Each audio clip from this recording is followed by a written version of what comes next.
when you're dealing with ministry, I'm sorry. How's everybody doing today, YouTube? A little family that God gave me. Hopefully it'll grow into something a little more bigger. And I pray that the Lord continues to grow with me, in me, so I can be a better mentor and even teacher / director, which is all covered by being a brother in the faith. So like I was saying, disciples are actually disciplined operators of the faith.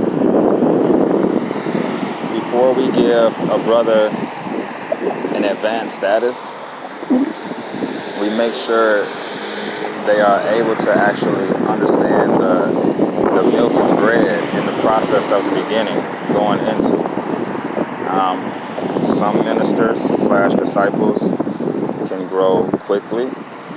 Some grow in due time. But the good part about it is, if they accepted the Lord and are really in order in mind and in heart to do what they're supposed to be called to do, we don't worry about the time frame, because that's all God's work. All we do is make sure we facilitate the need to validate more disciplined men. And when I say validate, I mean launch out. Be able to know that I can send out, or we can send out 2 to 50 men in all different locations. And if we're not raising funds, we're spreading the news.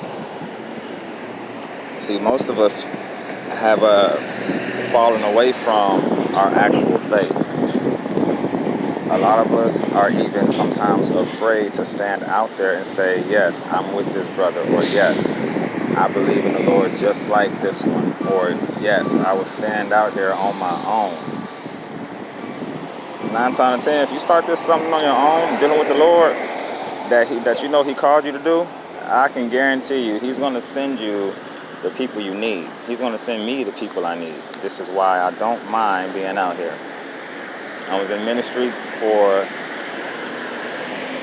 a while before I ended up saying to myself that I'm equipped with everything I need in order to share the gospel, to the point where I had to tell myself, Jerron, you don't have to worry about little simple habits that you thought you had that were contradicting to the grace and the gospel of God.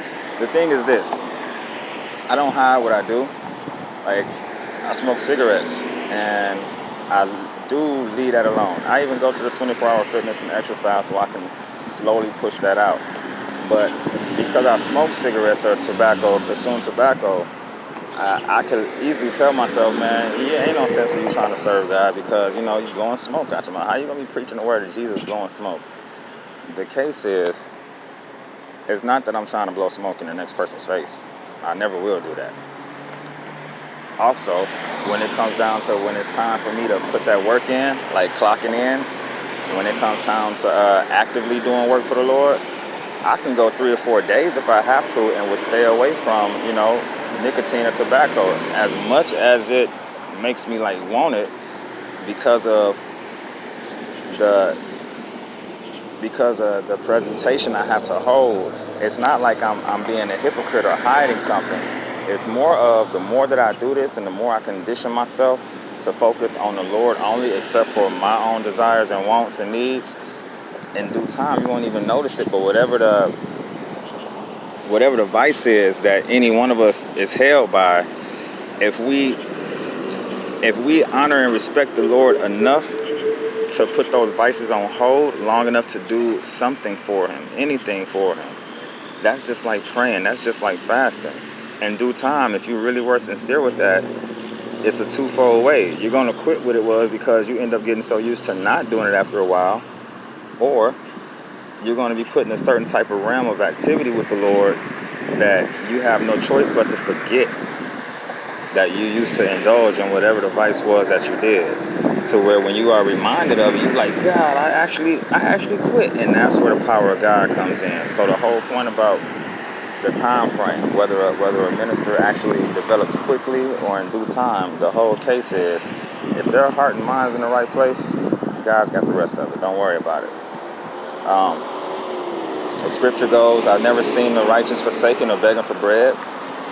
So when I say, and people would contradict a person compared to what the word says in two different places. So if he clothed the birds in the sky and gave the fish in the sea water to live in, how much more would he take care of us as his children? Which is one thing you can look at. So when it comes down to whatever the ministry needs, God got that. God got it. He just wants us to prove that we're willing to get out there to prove that we're worthy of receiving what he's got for us. Now, if I also say, well, like I just said a second ago, I've never seen the righteous forsaken or begging for bread, and you say, well, you got this little banner or flyer out saying that you need funds or help with donating funds for the ministry. Well, I do. You see the post, you see the request, but you don't see me begging you. You don't see me saying please. I'm not about to beg you to invest into something that the natural person complains about nowadays. And we know good and well, the majority of the men that are in the underbelly part of the nation, and I'm not going to even say poor or homeless, I'm just saying underneath the second class, the middle class. For some odd reason, it's almost like a trend where a grown man is allowed and looked at as passively okay when he walks up to another man or a woman with his hand out for something. Now, true enough, a closed mouth don't get fed, but also the true aspect of faith without works is dead. See, if I have faith that God's going to build me something, or if I have faith that whatever he said is going to come to pass, but I just sit still and wait for it, unless it's already documented, checked in the bank, and you ain't have to do nothing but just, say okay or accept it or sign your name on something, just like salvation. Okay, Lord, the faith without works part, you see, the works part was confessing. Confessing with your, believing in your heart and confessing with your mouth, that's works. That was your faith. That's what got you salvation.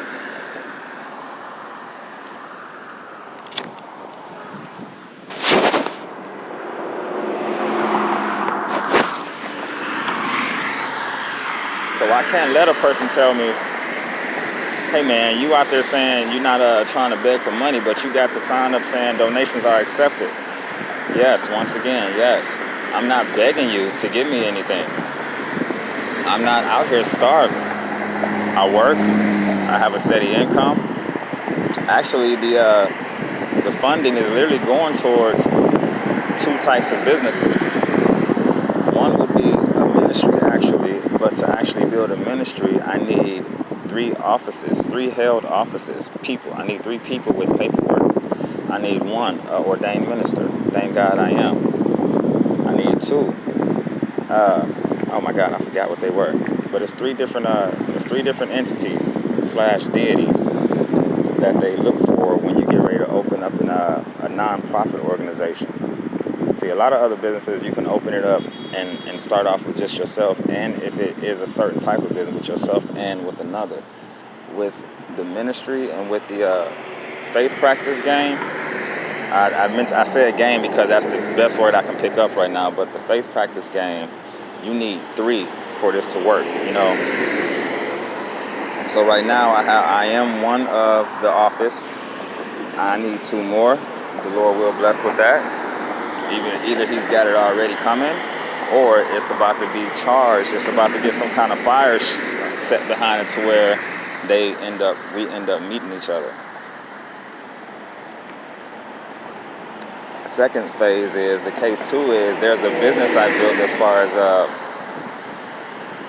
either way, don't worry about the business, the aspects of the business. With the whole detail with this business is to actually be able to teach men a skilled trade, allow them to grow, take that skill trade if they want to, stay with the company, continue to help other brothers grow in the faith. Now, I'm not saying you got to work at the company, you got to be saved to work at the company, but no, 9 times out of 10, in order for you to work at with this company I'm building, in order for you to work in the company, you could be a side person. You could be someone who came from out of nowhere and start learning about what we actually do in the business, which is trust and praise God. The work part is literally, it's a visual of the discipline. It's the visual aspect of the worshipers that spend months and months and months studying, maybe even a couple years studying, learning, focusing on God, and becoming out the box Christian. So yeah, the first goal is to build an actual church, a base, because disciplined disciples need a ministry foundation, and a ministry foundation needs funding. Now, God is the owner of the cattle on 1,000 hills. Now, He's the owner of the cattle, and He's the owner of the 1,000 hills. You got to remember that. So when I say all I got to do is get out there and push this word and push this recognition and raise up the flag that it's not me that's needing help, it's the people out here. The harvest is plenty, but the laborers are few. We sometimes forget that it's not that we're not doing it, it's that we're not doing it. Like, we got 100,000 million Christians going to church and putting money in the plate, but a rare number, a small number, a remnant number is out here actually hitting these streets and being witnesses, and not know if you don't get saved, you're going to hell type of witnesses. No, the type of witnesses when people come and say, hey, what is so different about you? Why are you so, what's going on? Or whenever you talk, I don't hear really negativity. I don't hear bad things coming from you. You talk regular like the rest of us, but there's something different about the way you operate. Now, I had a minister, Brother Edmund, who taught us, preach every day, speak when necessary. I'll say that again. Preach every day and speak when necessary. So you end up, when I heard him say that clause, it messed my head up. Messed my head up to the point where I was like, so when we go to church, I'm not saying it's wrong. I'm not saying it ain't supposed to be. But when we go to church and we hear the preacher constantly just in and out, whether they're hooping and hollering or just giving us an extended sermon, which is perfectly fine. Technically, that's only for those who choose not to feed themselves. Now, if you choose not to feed themselves, yes, the Lord has multiple different buffet restaurants, which we call churches of different denominations. You go to one, you pick one, you like what they talk about, you like how their cataclysm is, you end up being a visitor, a continuous visitor, or end up being a member, and it ends up all playing out like it's supposed to. So like I said, a disciplined disciple needs a ministry base that they know they can go to, whether they're inbound or out of bound when it comes to dealing with the Lord. And the ministry itself, the ministry foundation itself, needs funding. Now, once the business actually builds up and the Lord blesses this to where it's a fundable business, it'll go from us looking for donations to fund one of two things to utilizing what we have now built to actually show you appreciation and what type of things we're doing with the funding that you gave us. I just know God is good, you guys. I'm not going to spend too long on here. I don't try to babble. I don't try to drift off into my own little zone and go talking about all kind of different genealogies and different kind of principalities and other knowledges that I understand that God awakened me to. And that's the whole case with the ministry. See, I can't just go out here shotgunning people and telling them all kind of different aspects of the Holy Spirit, especially when some of the aspects get to being, it goes past milk and bread, so you end up dealing with actual, I would say meatloaf. Meatloaf is pretty soft and it's good to eat, but it's stronger than milk and bread.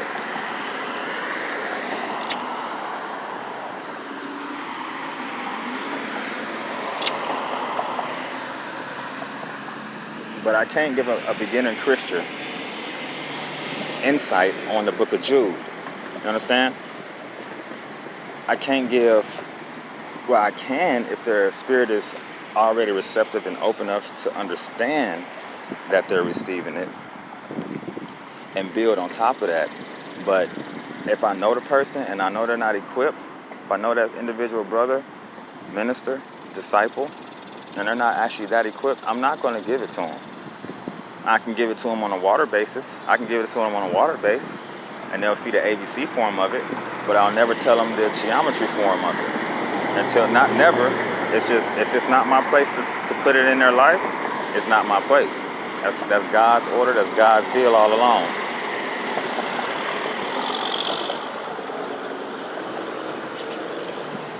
When it comes to ministry and doing more than just going to church and standing up and paying tithes, a lot of men find themselves afraid. A lot of men find themselves not only afraid, but won't do it unless somebody else is out there with them. True enough. So yeah, in a lot of cases, yes, somebody who's accountable, you need an accountable partner. When you're going out there and you just now jumping off in the water, or you just jumped off in the deep end, you know you're going to do it, you know. Jumping off in the water or the deep end, what I say is leaping out on faith. Just leaping out on faith and trusting God to do it, and you're going to learn it one way or the other.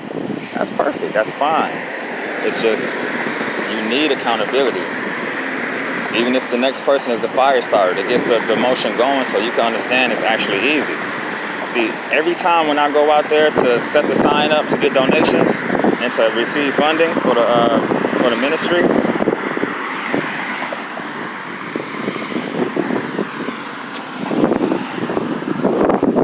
my heart throbs as if I was just called to the altar call. And if anybody of you knows what that feeling is, it's one of the feelings where you so overjoyed, but you so nervous, you so happy and ready to just do it, but you just like, man, a leap of faith, jumping out on that water. You know that your leader, the person that you're following behind has not only done it, but has conquered it. Not only conquered it, but say that you can do those things plus more. Now, you might not literally walk over water, but look at the metaphorical term on it. You're walking on water. Water goes deep. Water is untrustable. Water is a scary element to depend on. God showed that we don't have to worry about depending on the scary element. All we have to do is know that we own that situation. If you own that situation and you get out there, once whatever power was behind that was holding you in fear, when you step on it to own it, it has to do one thing and one thing only: obey your command. Repeat that. When you step out on faith and leap into the waters, whether they're shallow or deep, and you end up doing it with the zeal that makes it to where you actually succeeded. What you succeeded in doing was owning the scary sense situation, and once you owned it with your God power, the God in you made everything that was of fear remove.